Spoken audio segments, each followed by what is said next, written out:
اعوذ باللہ من الشیطان الرجیم بسم اللہ الرحمن الرحیم رب اشرح لي صدری ویسر لي امری واحلل عقدۃ من لسانی یفقهوا قولی ان اللہ یحب الذین یقاتلون فی سبیلہ صفا کانہم بنیان مرصوص۔ صدق اللہ العظیم۔ ایچ ایس اکیڈمی لالہ زار پشاور کے پلیٹ فارم سے میں آپ کی خدمت میں حاضر ہوں۔ لفظ بنیان مرصوص کے بارے میں تھوڑی سی بات کرنا چاہتا ہوں، اور اسی کے نام پہ ہماری الحمدللہ آرمی نے بھی ایک آپریشن کیا ہے جس کو بنیان مرصوص کا نام دیا گیا ہے۔ پہلے تو بنیان مرصوص کے بارے میں اگر نہیں پتا تو اس کو تھوڑا سا ہم کھولتے ہیں۔ بنیان مرصوص کے جو عام ترجمہ کیا جاتا ہے وہ یہ ہے کہ اللہ کے راستے میں سیسا الہی دیوار بن جانا، یعنی اللہ تعالیٰ کے حکم کے دفاع کے لیے لوگ ایسے کھڑے ہو جائیں جیسے کہ ایک دیوار کی شکل اختیار کر لی جائے۔ اب چونکہ بات دیوار کی ہے تو دیوار جب بھی بنتی ہے کہ اینٹ سے اینٹ ملائی جاتی ہے اور اس میں جوڑ ملائے جاتے ہیں، جوڑ لگائے جاتے ہیں تو ایک دیوار بنتی ہے۔ اب یہاں ہمارے مائنڈ میں تو سمپل سی بات آتی ہے کہ جب اللہ کی راہ میں بنیان مرصوص بنتی ہے، مجاہدین ہیں وہ اللہ کی راہ میں جو دیوار بن کے کھڑے ہوتے ہیں تو یوں لگتا ہے جیسے انہوں نے اپنے ہاتھوں میں ہاتھ ڈالے ہوئے ہیں اور وہ ایسی دیوار بن گئی ہے اور ایسی ایک لمبی لائن سامنے سے کھڑی ہے اور کوئی بھی ان کو توڑ نہیں سکتا۔ ایک تو یہ ترجمہ جو عام لیا جاتا ہے، لیکن میں آج یہ بات اسپیشلی بھارت کے لوگوں سے کرنا چاہتا ہوں کہ بنیان مرصوص کو آپ سمجھیں ذرا، یہ ہے کیا؟ یہ وہ دیوار ہے جو کہ آپ کو یوں لگتا ہے کہ ہاتھوں میں ہاتھ ڈالے ایک فوج کھڑی ہے اور وہ اپنا دفاع کر رہی ہے۔ ہاتھوں میں ہاتھ ڈالنے والی بات تو آپ کو ظاہر ٹھیک لگتی ہے، لیکن یہ وہ دیوار ہے جن کے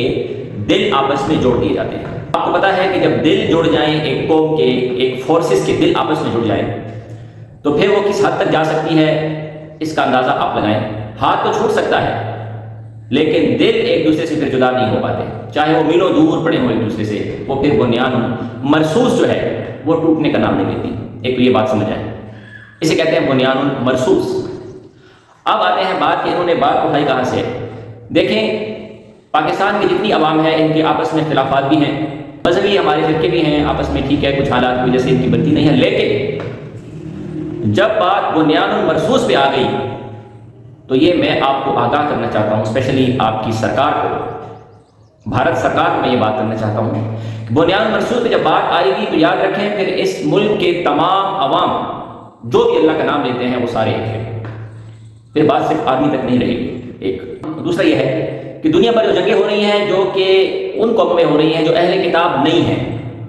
وہ اپنے وطن کے لیے سب سے پہلے لڑتے ہیں اور ہم بھی وطن کے لیے لڑ رہے ہیں آپ سے، لیکن یاد رکھیں ہماری جنگ وطن تک نہیں رہتی، ہماری جنگ پھر اللہ سبحانہ و تعالیٰ کا نام بڑا کرنے پہ چلی جاتی ہے اور ہم پھر اس کو کبھی بھی ہارنے نہیں دیتے، کبھی نہیں ہارنے دیتے، چاہے ہماری جان چلی جائے۔ اور پھر یاد رکھیں یہ وہ مرصوص ہے، یہ دیوار پہ اتنی بڑھے گی، اگر ابھی تو سیز فائر ہو چکا ہے لیکن اگر یہ سیز فائر نہ ہوتا، آہستہ آہستہ یہ آگ بھڑکتی رہتی، تو میں یہ بات آپ سے کر دوں کہ یہ آہستہ آہستہ بنیان المرصوص کا حصہ صرف مسلمانان پاکستان نہ ہوتے، یہ ہوتی ہوتی افغانستان تک اور پھر ہوتے ہوتے ہر اس ملک تک نکل جاتی جہاں پر کلمہ گو موجود ہے اور اپنے آپ کو مسلمان کہتا ہے، اور اسی بنیان المرصوص کا حصہ وہ لوگ بھی بنتے جو بھارت میں اللہ کا نام لیتے ہیں اور مسلمان ہیں۔ یہ آپ بہت بڑے خطرے کی گھنٹی بجا رہے ہو اپنے لیے، کیونکہ ہمارے پاس مذہب نہیں ہے، ہمارے پاس ایک دین ہے، ایک نظام ہے، ایک آئین ہے، اور ہماری آرمی نے، ان شہروں نے یہ نام جو رکھا ہے نا بنیان المرصوص، یہ انہوں نے بڑا دور تک سوچ کے رکھا ہے۔ اس نام کو آپ اتنا ہلکا نہ سمجھیں۔ آپ نے کوئی بھی نام اٹھا لیا، رکھ دیا کہ چلے ایک بیوہ ہو گئی اس کا سندور کا نام رکھ دیتے ہیں، بات ختم، لیکن یہ جو نام ہے نا بہت بڑے لوگوں کو اس نے اپنی طرف پھر کھینچنا تھا، ہر مسلمان اس طرف کھینچنا چلا۔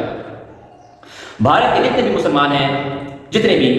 وہ اپنے ملک کے لیے تو لڑتے ہیں، لیکن جب حالات بن جاتے بنیان مرصوص پہ بات آتی تو پھر ان کو بھی مجبوراً اپنے کلمے کا ساتھ دینا ہے، اس بنیان مرصوص کا ساتھ دینا ہے، اور پھر وہ وہاں سے ہی جو فتنہ اٹھتا آپ کے لیے وہ پھر آپ کے کنٹرول سے باہر تھا۔ تو یہ یاد رکھیں ایک بات۔ اب میں آپ کو اس کی بات کھولتا ہوں، یہ بات اٹھائی کہاں سے؟ یہ اللہ سبحانہ و تعالیٰ جو ہمارا ایک ہی الہ ہے، اس کے سوا کوئی الہ نہیں، ایک ہی معبود ہے، یہ اس معبود، اس الہ کے الفاظ ہیں کہ بے شک اللہ تعالیٰ